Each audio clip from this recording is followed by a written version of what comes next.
بسم اللہ الرحمن الرحیم۔ منحوس عورت کی 3 نشانیاں۔ ایسی عورت سے جلد جان چھڑواؤ۔ حضرت علی رضی اللہ تعالیٰ عنہ سے ایک شخص نے منحوس عورت کی نشانیوں کے بارے میں سوال کیا تو حضرت علی رضی اللہ تعالیٰ عنہ نے فرمایا اس عورت کی یہ 3 نشانیاں ہوں گی۔ ناظرین، حضرت علی رضی اللہ تعالیٰ عنہ نے ارشاد فرمایا کہ منحوس عورت کے اندر یہ 3 نشانیاں ضرور ہوتی ہیں۔ اگر یہ 3 نشانیاں واضح نظر آنے لگ جائیں تو جلد سے جلد ایسی عورت سے جان چھڑوا لو۔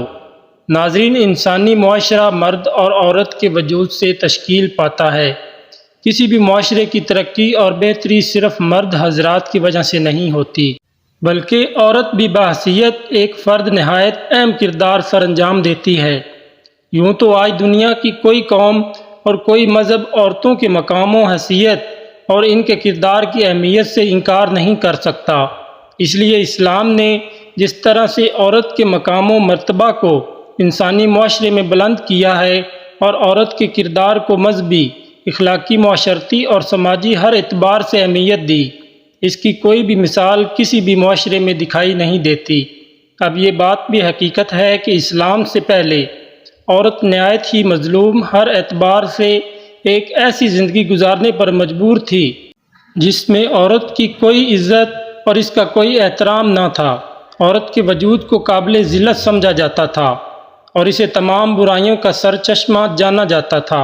اس کے بعد اسلام کی آمد عورت کے لیے غلامی، ذلت اور ظلم سے آزادی کا پیغام تھی۔ اسلام نے ان تمام رسم و رواج کو مکمل طور پر ختم کر دیا جو عورت کے انسانی وقار کے خلاف تھی، اور عورت کو وہ حقوق عطا کیے جس سے معاشرے میں وہ عزت و احترام کی مستحق ہوئی جس کے مستحق مرد ہیں۔ محترم ناظرین، اسلامی تعلیمات کے لحاظ سے عورت کا تو پہلا روپ ہی اس دنیا میں رحمت ہے۔ بیٹی بن کر پورے خاندان کے دلوں پر راج کرتی ہے، بہن بن کر بھائی کی سچی اور مخلص دوست اور ماں کا بازو بن جاتی ہے، اور جب بیوی بنتی ہے تو ہمیشہ ساتھ نبھانے والی اور ہر دکھ اور سکھ کا ساتھی بن جاتی ہے۔ تو اللہ تبارک و تعالیٰ اس کا رتبہ اس قدر بلند کر دیتا ہے کہ جنت کو اٹھا کر اس کے قدموں میں رکھ دیتا ہے۔ حضرت علی رضی اللہ تعالیٰ عنہ نے ارشاد فرمایا ہے کہ مرد کی مردانگی کی سب سے عظیم اور بلند تر سطح یہ ہے کہ کسی مرد کی وجہ سے کبھی بھی کسی عورت کی آنکھوں میں آنسو نہ آئے۔ ناظرین، جان لیجئے کہ کسی بھی معاشرے میں عورت کا فطری مقام اس کا گھر ہے جہاں وہ اپنی چھوٹی سی ریاست کی ملکہ ہے۔ اسلام نے عورت کو وہ مقام اور مرتبہ عطا کر دیا ہے جو کسی دوسرے مذہب نے عورت کو عطا نہیں کیا۔ اسلام نے مرد کو عورت کا محافظ قرار دیا ہے، اور یہ ہمارا مذہب اسلام ہی ہے جس نے خاندانی رشتوں کی پہچان کروائی ہے۔ اس ویڈیو میں عورت کی کچھ ایسی خوبیاں بیان کی جا رہی ہیں کہ جن سے عورت کا کردار مزید مزین ہوتا ہے۔ ساتھ ہی ساتھ عورت کی 3 ایسی غلطیوں کے بارے میں بتایا جائے گا جن کے سبب عورت کو منحوس قرار دیا گیا ہے، اور یہ 3 کام یا 3 غلطیاں جو بھی عورت کرتی ہے تو منحوس عورت کہلاتی ہے۔ اس حوالے سے حضرت علی رضی اللہ تعالیٰ عنہ کا قول بھی آپ کو بتائیں گے کہ آپ رضی اللہ تعالیٰ عنہ نے اس بارے میں کیا ارشاد فرمایا ہے۔ تمام خواتین کو یہ بات ہمیشہ یاد رکھنی چاہیے کہ جب بھی عورتوں کی نیک خوبیوں کی بات ہوگی تو شوہر کی فرما برداری سرفرست ہوگی۔ قرآن پاک میں اللہ تعالیٰ ارشاد فرماتے ہیں کہ نیک عورتیں وہ ہیں جو فرما بردار ہیں اور خاوند کی غیر موجودگی میں اپنے مال و آبرو کی حفاظت کرنے والی ہیں۔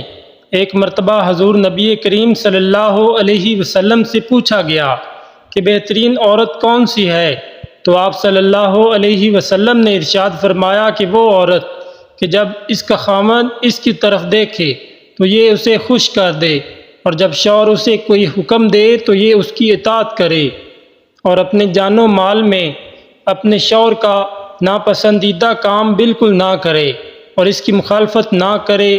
عورت کی محبت اور اس کی اطاعت میں سب سے زیادہ حقدار اس کا شوہر ہے۔ اس کا اندازہ اس بات سے بخوبی لگایا جا سکتا ہے کہ نماز عورت کی نہایت اعلیٰ قسم ہے اور سجدہ اس کی چوٹی ہے، لیکن اسلام نے شوہر کا مقام و مرتبہ واضح کرنے کے لیے اتنی اونچی مثال بیان کی ہے کہ سیدنا ابو ہریرہ رضی اللہ تعالیٰ عنہ سے روایت ہے کہ نبی کریم صلی اللہ علیہ وسلم نے فرمایا کہ اگر میں اللہ تعالیٰ کے سوا کسی اور کو سجدہ کرنے کا حکم دیتا تو بیوی کو اپنے شوہر کو سجدہ کرنے کا حکم دیتا۔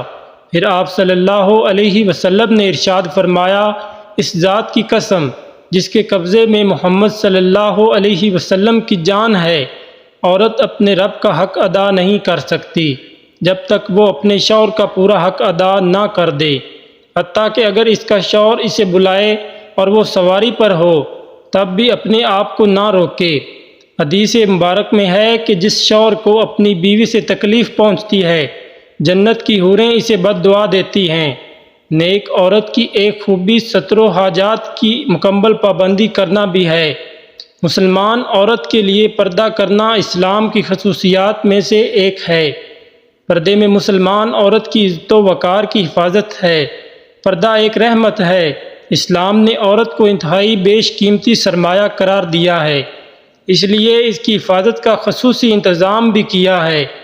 زمانہ جاہلیت میں پردے کا کوئی رواج نہیں تھا اور یہ صرف اور صرف ایک اسلامی حکم ہے، یعنی اسلام نے پردے کا حکم نافذ کیا ہے۔ خواتین یہ بات بھی جان لیں کہ ان کے لیے اپنے شوہر کی اطاعت کتنی اہم ہے۔ قرآن و حدیث میں اس کی تاکید اس طرح سے آئی ہے کہ جو کام بھی کرو اس میں اپنے شوہر کی اجازت حاصل کرو۔ اس سلسلے میں چند احادیث یہاں پیش کی جا رہی ہیں۔ نبی کریم صلی اللہ علیہ وسلم نے ارشاد فرمایا کہ کوئی عورت اپنے شوہر کی موجودگی میں اس کی اجازت کے بغیر نفلی روزہ نہ رکھے۔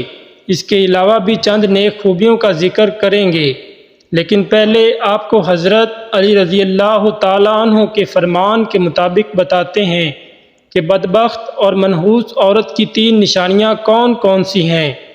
کہا جاتا ہے کہ ایک مرتبہ ایک شخص حضرت علی رضی اللہ تعالیٰ عنہ کے پاس آیا اور عرض کرنے لگا کہ یا علی، وہ کون سی عورت ہے جو گھر کے لیے منحوس ہوتی ہے؟ تو حضرت علی رضی اللہ تعالیٰ عنہ نے فرمایا، اے اللہ کے بندے، اللہ تعالیٰ نے کسی بھی انسان کو منحوس پیدا نہیں فرمایا، مگر افسوس کہ یہ انسان کے اعمال ہی ہوتے ہیں جو انسان کو زندگی کی پریشانیوں میں دھکیل دیتے ہیں۔ تو یہ شخص علی رضی اللہ تعالیٰ عنہ سے پوچھنے لگا کہ یا علی، وہ کون سے کام ہیں؟ تو حضرت علی رضی اللہ تعالیٰ عنہ نے ارشاد فرمایا، گھر کے لیے وہ عورت پریشانی کا سبب بنتی ہے جس کی رگ رگ میں یہ 3 عیب پائے جاتے ہیں۔ پہلا یہ کہ وہ اپنے گھر والوں کی غیبت کرتی ہو اور ادھر کی بات ادھر پہنچاتی ہو، جبکہ دوسرا یہ کہ وہ بار بار جھوٹ بولتی ہو۔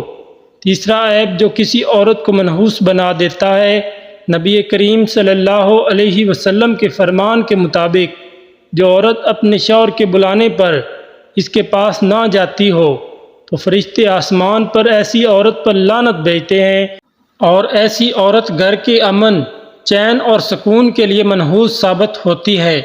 محترم ناظرین، جان لیجئے کہ یہ 3 عادتیں ہیں جو کسی بھی عورت میں ہوں گی تو وہ اپنے ساتھ ساتھ اپنے گھر والوں کو بھی برباد کر دیتی ہیں اور اس گھر کی خوشحالی اور سکون کو بھی برباد کر دیتی ہے۔ یہ 3 کام یعنی غیبت کرنا، شوہر کی بات نہ ماننا اور جھوٹ بولنا، یہ 3 کام کسی بھی عورت کو ہرگز نہیں کرنے چاہیے، جبکہ ان 3 کاموں میں سے 2 کام تو ایسے ہیں جو کہ عورتوں کے ساتھ ساتھ مردوں کو بھی نہیں کرنے چاہیے، یعنی غیبت کرنا اور جھوٹ بولنا، کیونکہ یہ بہت بڑا گناہ ہے۔